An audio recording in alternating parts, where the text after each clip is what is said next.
Most people will spend their lives chasing comfort, not greatness. They'll live in quiet resignation, convincing themselves they are doing fine, while the fire of potential inside them burns out, slowly, silently, without resistance. And when their final days come, they'll look back and realize they never really lived. They simply existed, average, obedient, predictable. But here's the truth. You were never born to be average. Average is not in your DNA. It's a choice that the world trains you to accept. From the moment you take your first breath, the system hands you a script. It tells you to fit in, not stand out. To follow the safe path, not the bold one. To doubt yourself before you even begin to dream. They call it being realistic. But realism, in the hands of a small thinker, is just fear disguised as wisdom. It's the belief that greatness belongs to someone else, someone luckier, richer, smarter, or more talented. It's the voice that whispers, "You can't." And most people listen. They settle, they rationalize, they find comfort in the company of others who have also given up. They call it normal. But what is normal if not the slow death of potential? Thomas Edison once said, "If we all did the things we are capable of, we would literally astound ourselves." Yet, how many ever try? How many people wake up each morning not to chase a dream but to repeat a routine? They wake up tired, they go to jobs they hate, they gossip about people doing better than them, and they call it life. Average is the graveyard of ambition, and those who rise above it, those rare few, are the ones who dared to think differently. They are the ones who realize that belief, not background, is the birthplace of destiny. Every empire, every invention, every revolution in history began with a single decision: to reject average.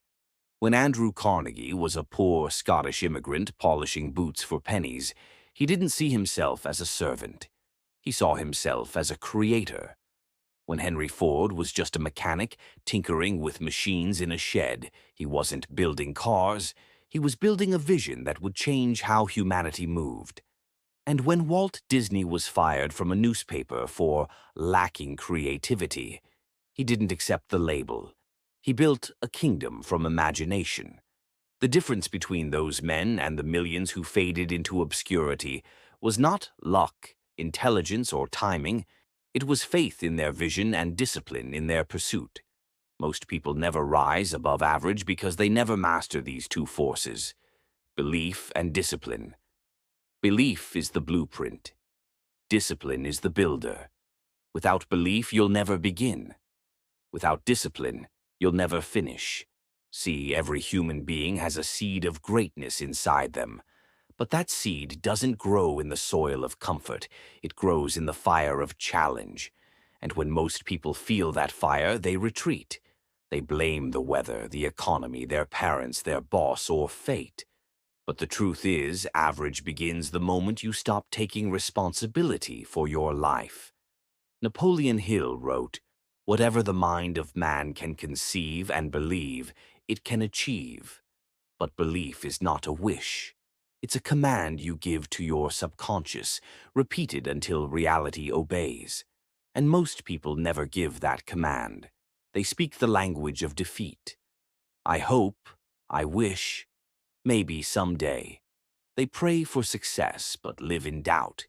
They dream of wealth but think in scarcity. They talk of freedom but act like slaves to fear. So the world gives them exactly what they ask for: mediocrity. If you want to rise above average, you must start by rewriting your internal vocabulary. You must stop asking for permission to live fully. Stop waiting for the perfect moment. It doesn't exist.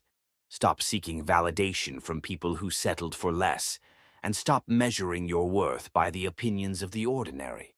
The extraordinary don't wait to be chosen. They choose themselves. They don't follow trends. They create them. They don't pray for easier lives. They demand stronger minds. You see, the road to greatness is not paved with motivation. It's paved with consistency. And most people won't walk that road because it's long, lonely, and brutal. But the few who do, the few who persist through rejection, isolation, and failure, they reach a place most can only dream of. That's the real tragedy of average. It convinces you that comfort is happiness. But happiness without purpose is just distraction. True fulfillment only comes when you grow, when you strive, when you build something that outlives you. The question is, will you spend your life as a spectator, applauding the courage of others? Or will you rise despite fear, despite doubt, despite failure, and claim the life that's already waiting for you? They say the mind is everything. And they're right. Because the battlefield of success has never been in the marketplace, the economy, or your environment. It has always been in the mind. Every limitation you think you have is born there. Every possibility, too.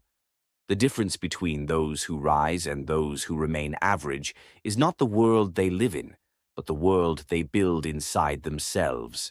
A man who masters his thoughts masters his destiny. But most people never learn to think. They mistake reacting for thinking, emotion for logic, distraction for direction. They let the noise of the world drown out the whispers of their own intuition. They scroll, they compare, they imitate, and call it ambition. But ambition without clarity is just motion without meaning. Clarity is the beginning of transformation. When you decide who you want to become, not just what you want to have, the fog lifts. You stop drifting, you start directing. And it's in that decision, firm, unwavering, that the mind begins to obey. Napoleon Hill called it definiteness of purpose. He said that without a clear, burning desire, the mind has no magnet to attract opportunity. And that's why most people stay average. They have no purpose, only wishes. They drift from one goal to another, chasing every shiny object, but never committing fully to one vision. The man who chases two rabbits catches none. The man who chases one relentlessly eventually eats. Average minds want to try, great minds decide. When Henry Ford said, "I will build a car for the multitudes," the world laughed at him. Experts told him it couldn't be done. Even his own engineers quit when he demanded a V8 engine that didn't yet exist. But Ford didn't bow to their logic. He bowed only to his vision. He kept saying, "Build it anyway." And they did. You see, the world eventually bends to the will of the one who refuses to bend. But that kind of willpower comes from belief. And belief is not something you wait to feel. It's something you build through discipline. Most people never rise above average because they don't believe they can. And belief doesn't come from luck or affirmation. It comes from evidence. You build belief every time you do what you said you would do. Every small victory strengthens your faith in yourself. Every promise kept becomes a brick in the fortress of confidence. That's why the undisciplined never believe. They've betrayed themselves too many times. When you tell yourself you'll wake up early and you do, you're not just keeping time, you're keeping trust. When you say you'll finish what you started and you do, you're not just meeting a deadline. You're proving you can depend on you. And when you can depend on yourself, the world starts to, too. Discipline is the bridge between your dream and its manifestation. It's not glamorous. It's not loud. It's not easy. But it's sacred. Because it's the daily act of proving that you mean what you say. Most people quit when it stops being comfortable. They want results without repetition, glory without grind, freedom without focus. But every master was once a beginner who didn't quit.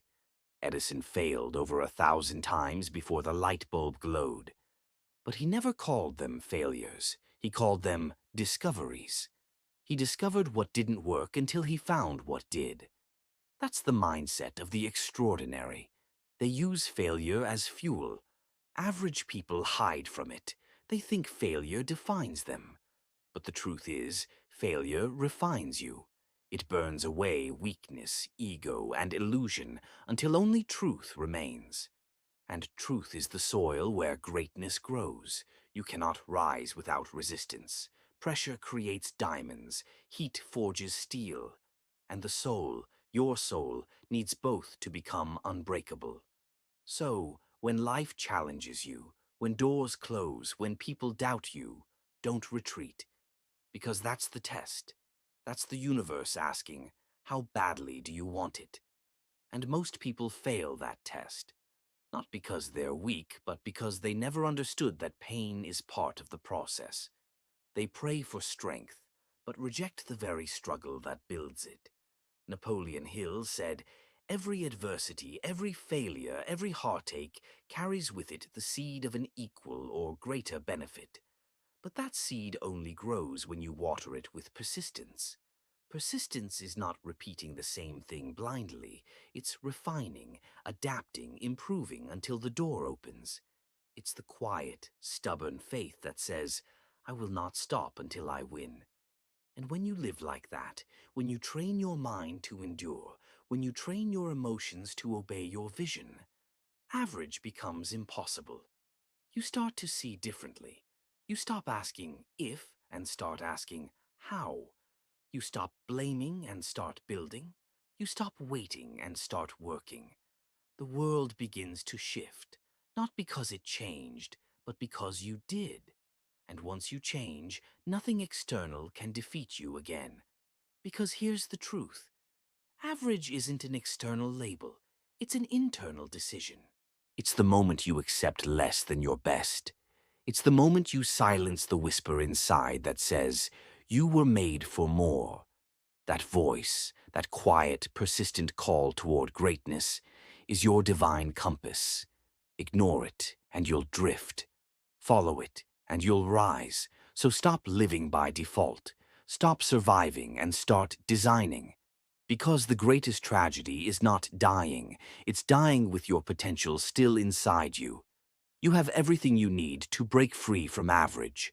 A mind capable of creation, a heart capable of endurance, a spirit capable of resurrection. But you must choose to use them. You must choose to rise,